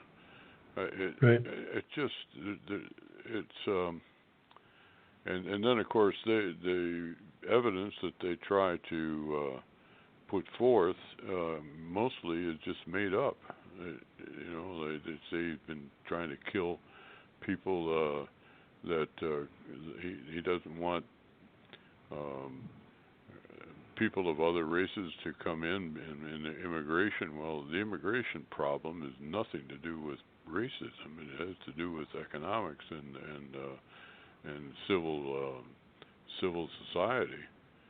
Right. And it is funny that people there's a whole sequence of those. She lives behind one. What was that? I said one of the things interesting about the complaint about building a wall, like the argument is the wall is racist. And the answer is no, the wall is not racist at all. A wall keeps people out, and then you have doors in the wall that let people in, but you make sure that they're coming in for this. It's like my house, you know. I let people in my house. I don't care who you are as long as I know you're there for a good reason. But if I think you're there for a wrong reason, yeah, you can stay on the outside, but not inside. And, so if you're coming to harm my family, coming to rob my family, you're not welcome. And that's the purpose of a wall, is to distinguish between the good guys and the bad guys, because everybody who says they don't want a wall built lives within walls. And they have locks on their doors. And in many cases, they have alarms on their doors and windows. And yet they tell you walls don't work. Well, I thought one of the really blatant inconsistencies was the fact that Michelle Obama was complaining about all of the abuses of the poor people and all of the problems of the country, and she was doing it sitting in a $40 million estate, and probably with Secret Service security surrounding her and her family, and I mean, she doesn't have to worry about civil unrest or people burning her store or right. Taking down statues in her neighborhood. It's and you look at several of these people are really quite rich. Our chief socialist, Bernie Sanders, is what, 4 or 5 houses. And yeah. So, he got rich while serving in Congress. Yeah, he's been in public service all his life. Yeah, and he didn't enter it with money. He got it afterwards, which is kind of interesting. And the same way with Biden. All his wealth has been earned after he was in public service. And so this is, and yet people don't seem to know that or think about it. It's boy, talk about a convoluted situation. Right, it's very odd. Well, what's the answer? I mean, how does obviously the president's trying to break through with his campaign of when he had those rallies, that was a big plus in his favor, because it was hard to even the major networks couldn't ignore it entirely, and a lot of people obviously knew about it and went to it and all those rallies. And now he can't do that, but at least he's trying to make appearances at various places in the troubled states, or what do they call them? The battleground states. Battleground states, yeah. But is that the answer? Well, I certainly think that that's one of his strengths. I think he enjoys the crowd enjoys him. But I think he also has something he didn't have when he ran last time, and that is a track record. If you recall, last time it was easy for Hillary to tell everyone, oh my goodness, the stock market will crash if this man is elected. Yeah. We'll be thrust into World War III if this man is elected. We were told all these things. And of course, now we have 3 and, we'll have almost 4 years of evidence that none of that's true. The stock market hit new highs. It recently has rebounded to recover virtually all the losses that we saw as a result of COVID. Employment up until COVID was at record levels. Unemployment, of course, at record low levels. Wage growth, the stagnation we'd seen in wages had changed. All of this. So I think there's a lot of things in his portfolio now that he has that he can run on that before he really couldn't, because he was a newcomer to politics and he had to kind of, fight through some of those allegations. But now he can kind of say, hey, I not only didn't get us in war like they said I would, I actually got us out of many places where we've been in quagmires. And I'm, you know what I mean? So I think he has a lot to run on, and I think that I'm actually expecting him to win because, well, when I watch Joe Biden and I'm being told the main reason I should vote for him is he's a racial healer, I kind of I giggle inside. That's so stupid. It's silly. It's insulting. If I were a Democrat and they said that to me, I would be insulted and I would leave. So either they're not very bright or they don't insult normally, because that's just absurd. Mr. I'm going to put they're going to put you all in chains is over the top, race baiting. So the race baiter in chief, it turns out, is now going to become the healer in chief. Not buying it. Well, I'm not so sure of the outcome, but I certainly am very concerned about the possibility of having the Democrats take over the entire federal government, because it seems to me with the socialist tendencies that they now have, that puts us on the road to dictatorship. And the George Orwell's 1984 might actually be closer than we think. Fair point. So, bad. Go ahead. I said that would be very bad news. Yeah. So, George, what have you been working on lately? Have you got any? We have a couple minutes left. Do you have any special projects that you're looking to promote? Well, I'm always working on things. Some of them are kind of, one of them, for example, is this whole question of a new contract the DOD or the Pentagon was trying to let on moving services for the military. And, you want to hear horror stories, talk to somebody in the military about their last move. And,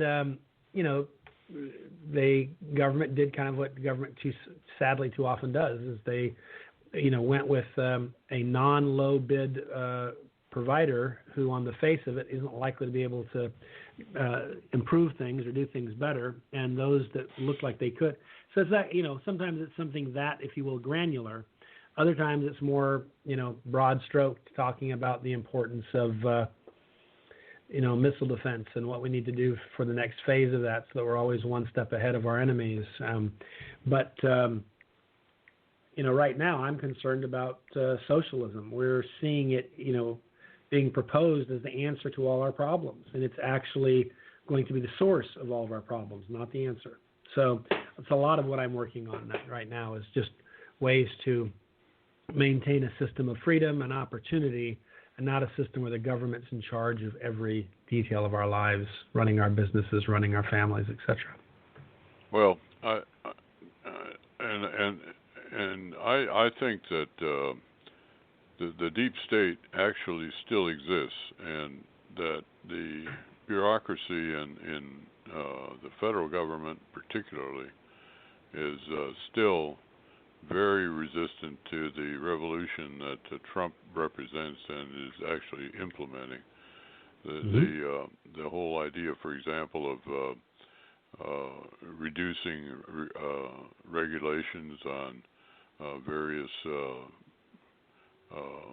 national parks and the approval of various projects like the pipelines, and frankly, I think that that's still there, and it's going to take a change in the culture, which I don't know how they're going to really effect that, but it seems to me that that's something that really needs to be undertaken. So we're now at the end of our time. I want to thank George Landreth for being our guest again, and this unfortunately my website is still not up, so we're at the point where we have to rely on other means, particularly the podcasts for the Dr. Larry Show, which is at 1 at I think it's 3 a.m. and 11 a.m. Eastern Time every day at the thebatchelornews.airtime.pro, Pro. So, Dr. Larry Fedewa saying good night and God bless America.